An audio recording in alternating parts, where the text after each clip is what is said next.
At the center of the day's proceedings were two witnesses. The first was Deonte Nash, a well-known celebrity stylist and friend of Combs' ex-girlfriend, Cassie Ventura. Nash had begun testifying the day before, but on day 12, he returned for final questioning. Nash was a tall, sturdy man with broad shoulders and close-cropped hair. He appeared slightly uncomfortable in the witness chair, wearing an informal puffy winter jacket and baggy jeans that contrasted with the courtroom's formality.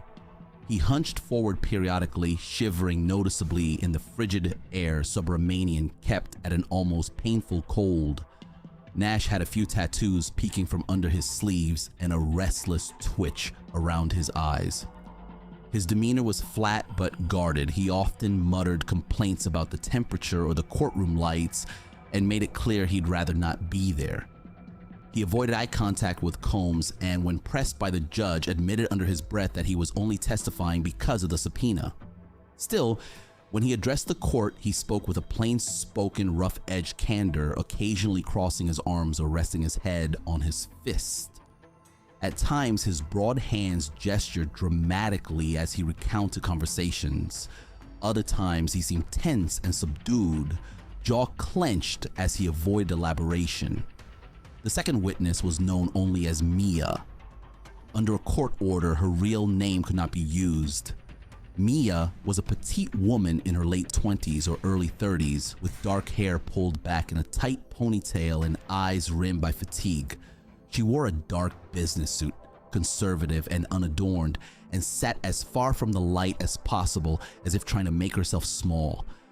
On the stand, Mia looked fragile and anxious, her shoulders hunched, and she shifted in her seat nervously, hands often clasped tightly on her lap.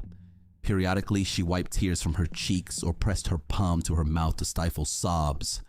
At times, her eyes darted around the room nervously, briefly meeting the judge's steely gaze or scanning the jury's expressions. She carried the tense, haunted look of someone who had carried a heavy secret for years. As she spoke, her voice was soft and tremulous. When asked about upsetting subjects, she would lower her eyes, her posture deflating as though the recollection physically pained her. Yet there were moments she straightened and spoke with clear intensity, especially when recounting incidents that frightened her. The contrast between her vulnerable cries and her sudden bursts of steady explanation added to the dramatic tension in the room.